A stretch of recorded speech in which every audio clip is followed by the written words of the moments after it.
सुप्रभात बच्चों, मैं आपकी सामाजिक ज्ञान की अध्यापिका और आज हम सामाजिक ज्ञान का पाठ 9 शुरू करने जा रहे हैं। इसका शीर्षक है भारत में यातायात के साधन। तो चलिए शुरू करते हैं। पाठ 9, भारत में यातायात के साधन। यातायात क्या होता है? एक स्थान, जिस माध्यम से हम एक स्थान से दूसरी स्थान जाते हैं, वो हमारे यातायात के साधन होते हैं। ठीक है, तो यातायात का इतिहास बहुत पुराना है और यह मानव सभ्यता के विकास के साथ जुड़ा हुआ है। देश में रेलवे, सड़क, जल और वायु यातायात के साधन उपलब्ध है। भारत में यातायात के साधनों का विकास तेजी से हो रहा है। यातायात का जो इतिहास है, कि यातायात के जो साधनों की शुरुआत हुई थी वो बहुत पहले से शुरू हुई थी। बहुत मामूली सी चीज से शुरू हुई थी और आज इतनी आगे बढ़ गई है कि क्या होता है कि हवा में हमारा हवाई जहाज भी उड़ने लगा है। एक छोटे से पहिए का आविष्कार हुआ था पुरानी सभ्यता में। ठीक है, पुराने जमाने में, पुराने इतिहास में बताया गया है कि एक छोटे से पहिए का आविष्कार हुआ। अब उस पहिए के बाद कहाँ कहाँ पहुंच गए हम? आसमान पे हवाई जहाज में उड़ने लगे। तो इसीलिए बताया गया यातायात का इतिहास बहुत पुराना है और यह मानव सभ्यता के विकास के साथ जुड़ा हुआ है। जैसे जैसे मानव सभ्य सभ्य होता चला गया, उस प्रकार यातायात की उपलब्धता हमारी आसान होती चली गई। आज देश में रेल, सड़क, जल, वायु यातायात के साधन उपलब्ध है। ठीक है, भारत में यातायात के साधनों का विकास तेजी से हो रहा है। हमारे देश में भी यातायात के साधनों का विकास बहुत तेजी से हो रहा है। हमें अपने मित्र, सगे संबंधी जो हमसे दूर स्थानों पर रहते हैं, उनसे मिलने के लिए जिन साधनों की सहायता लेनी पड़ती है, उन्हें यातायात के साधन कहते हैं। Means of transport. ठीक है, ट्रांसपोर्ट ही तो होता है यातायात के साधन। हमें एक जगह से दूसरे या एक स्थान से दूसरे स्थान में जाने के लिए जिन माध्यमों की आवश्यकता होती है, वही हमारे यातायात के साधन होते हैं। हमें सामान को भी एक स्थान से दूसरे स्थान पर भेजना पड़ता है। अतः आने जाने तथा सामान लाने ले जाने हेतु हम जिन साधनों का प्रयोग करते हैं, वे यातायात के साधन कहलाते हैं।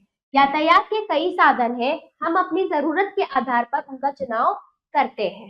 ठीक है, जैसे कि हमें सामान भी लाने ले जाने के लिए मतलब यातायात के साधनों की आवश्यकता होती है। जैसे आजकल रिक्शा, ऑटो में भी हम अपना सामान ले जाते हैं। बैलगाड़ी भी यातायात का साधन है। ठीक है, कई सारे, छोटी से लेके बड़ी चीज जो भी हमारी हमें एक स्थान से दूसरे स्थान पर लेकर जा रही है, वो हमारे यातायात के साधन है। ठीक है, हम अपनी जरूरत के आधार पर चुनाव करते हैं। ठीक है, आजकल यातायात के साधनों का बहुत विकास हुआ है। आजकल यातायात के लिए सड़क मार्ग, रेल मार्ग, वायु मार्ग तथा जल मार्ग का प्रयोग किया जाता है। यातायात के आधुनिक साधनों ने मनुष्य का जीवन बदल दिया है। यानी कि आज मॉडर्न एज में आधुनिक साधनों में ने जो है ऐसे ऐसे साधन आ रहे हैं कि हमारा जीवन उससे बदल गया है, काफी अच्छा हो गया है। आज हम कम समय में बहुत सारे कार्य कर लेते हैं। आज मानव कम समय से दूर स्थानों की यात्रा आसानी से कर सकते हैं। ठीक है, सबसे पहले जो यातायात का साधन है सड़क मार्ग।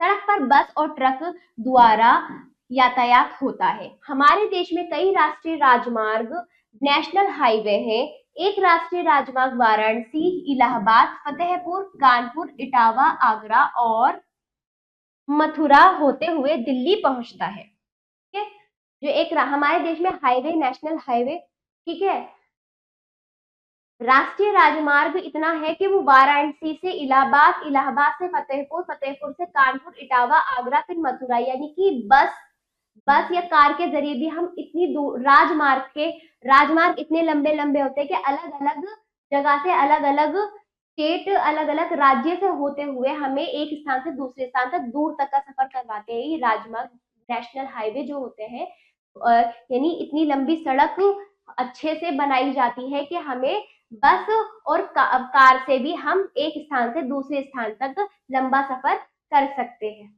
ठीक है, एक अन्य राष्ट्रीय राजमार्ग वाराणसी से कन्याकुमारी तक जाता है। इस प्रकार राष्ट्रीय राजमार्ग द्वारा संपूर्ण देश के भाग आपस में जुड़े हुए हैं। मैदानी भागों में सड़कों का निर्माण आसानी से हो जाता है, किंतु पहाड़ी भागों में चट्टानों को काटना बड़ा कठिन है।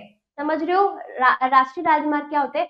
इतनी इनकी दूरियां हैं कि हम पूरे देश में सफर कर सकते हैं, पूरे देश की यात्रा कर सकते हैं कार से, बस से। ठीक है, पहले जमाने में क्या होता था, इतनी लंबी सड़कें नहीं होती थी, तो हमें क्या होता था कि हमें उससे जाना पड़ता था, पानी के जहाज से जाना पड़ता था, फिर बहुत लंबी दूरी तय करनी पड़ती थी। अब राष्ट्रीय राजमार्ग जो नेशनल हाईवे है, सीधी सीधी सड़कें, उसमें बहुत तेजी से हम अपनी जा सकते हैं और अपनी जगह पर पहुंच सकते हैं। ठीक है बच्चों, और मैदानी जो भाग है, और इसी प्रकार राष्ट्रीय राजमार्ग द्वारा पूरा देश क्या हुआ है, जुड़ा हुआ है आपस में। हमें एक स्थान से दूसरे स्थान में जाना आसानी हो गई है। मैदानी भागों में सड़कों का निर्माण आसानी से हो जाता है, क्योंकि वो क्या होता है, उनका सरफेस प्लेन होता है, समतल होता है, तो वहां पर क्या होता है, सड़कें आसानी से बन जाती है। ठीक है, किंतु पहाड़े में उबड़ खाबड़ जो जगह, चट्टाने होती है, उनको कैसे काटा किया जाए, उनको कैसे हम समतल करें, उसका सरफेस क्षेत्रफल, उसका सरफेस एरिया, अतः वहां सड़कें बनाना बहुत कठिन है, और वहां सड़कें बनाना बहुत मुश्किल हो जाता है। अपने शहर से अपने शहर में स्थित स्थानों पर जाने के लिए हम दो पहिए वाहनों का प्रयोग करते हैं, जैसे स्कूटर, मोटरसाइकिल आदि। भारत में सबसे पहली बस सेवा दिल्ली परिवहन निगम थी। ठीक है, भारत में सबसे पहली जो बस सेवा थी, ठीक है, वो कौन सी थी, दिल्ली परिवहन निगम। भारत में सबसे लंबी सड़क NH 44, NH 44, NH 44 है। सबसे लंबी सड़क भारत की कौन सी है, NH 44। याद रखिएगा बच्चों। ये देखिए, ये हो गया आपका सड़क मार्ग, ये हो गया रेल मार्ग। ठीक है, जो क्या है, इसी के अंदर आते हैं सड़क मार्ग में। अब आइए रेल मार्ग। रेलवे की शुरुआत 1853 में हुई थी। कब हुई थी, 1853 में। भारत में सबसे तेज चलने वाली ट्रेन गातीमान एक्सप्रेस है। ठीक है, सबसे तेज चलने वाली जो ट्रेन है, गातीमान एक्सप्रेस है। ठीक है, और इसकी शुरुआत सबसे पहले जो हमारे भारत में जो रेल चली थी, कब चली थी, 1853 में। याद रखिएगा।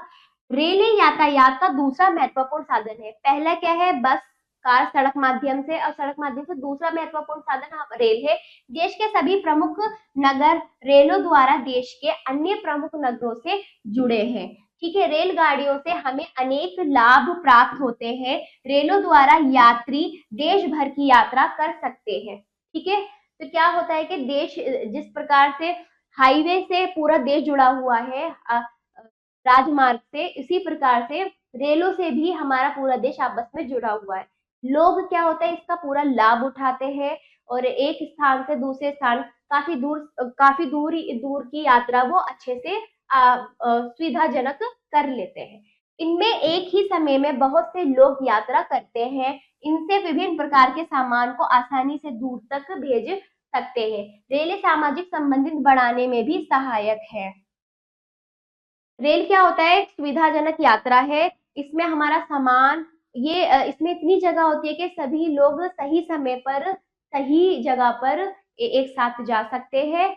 और इसमें सामान सामान का भी हमें काफी ज्यादा सामान होता है, तो हम रेल के माध्यम से हम अपना सामान भी अपने साथ ले जा सकते हैं। और रेल बहुत सुविधाजनक यात्रा है। इसमें हम आपसी सौहार्द, बातचीत करते हुए, मौज मस्ती करते हुए एक दूसरे के साथ क्या करते हैं, सामाजिक सहायक भी देते हैं, और संबंध बढ़ाने में भी रेल की यात्रा बहुत अच्छी होती है कि हमें सफर का पता नहीं चलता।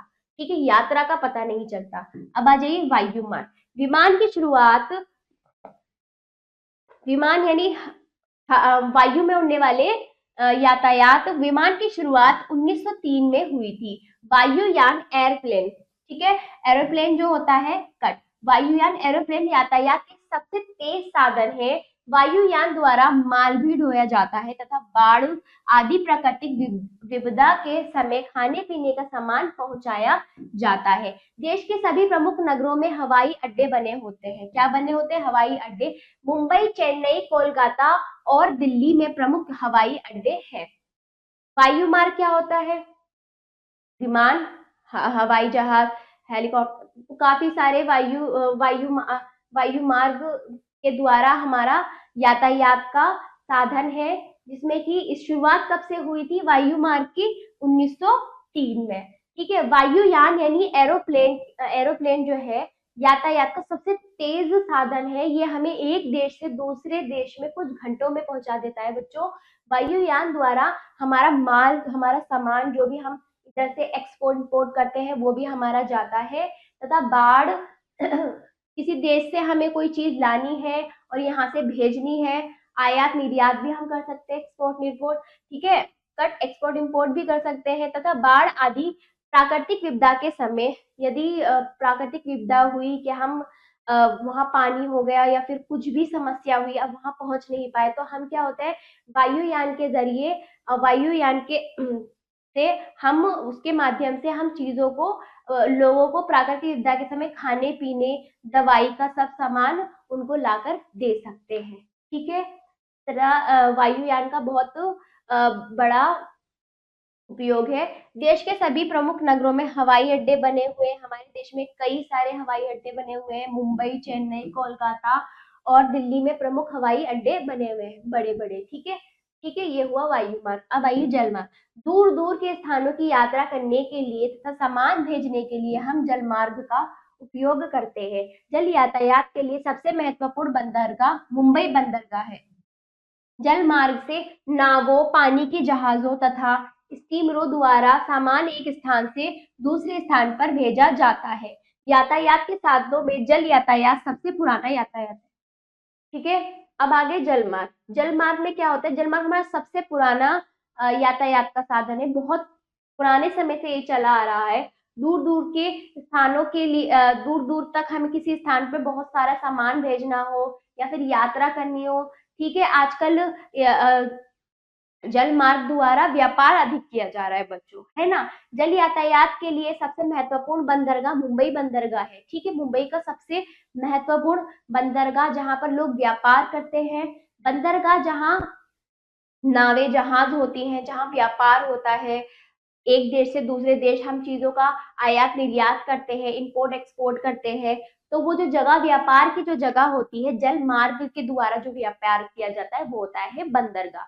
जल मार्ग से नावों, पानी के जहाज तथा स्टीमरों द्वारा सामान एक स्थान से दूसरे स्थान पर भेजा जाता है। नावों से, नाव तो होती है अपनी कम जगह पर, यानी किसी शहर में ही चलती है या फिर छोटी जगह पर, लेकिन बड़े बड़े जहाज हुए, है ना, स्टीमरों, सामानों, ठीक है, इस तरह से बंदरगाहों पर ये होते हैं और एक स्थान से दूसरे स्थान भेजे जाते हैं। जितने भी उत्पादन की चीजें होती हैं, एक देश से दूसरे देश भी भेजे जाते हैं, लेकिन इनका उनको समय बहुत लगता है एक स्थान से दूसरे स्थान में जाने का। ठीक है, इसलिए ज्यादातर लोग इस पे व्यापार ज्यादा करते हैं। यातायात के साधनों में जल यातायात सबसे पुराना यातायात है। इसमें लोग यात्रा भी करते हैं और अधिकतर ज्यादातर व्यापार करते हैं। घने वनों में सवारी और सामान ढोने के लिए हाथियों का प्रयोग किया जाता है।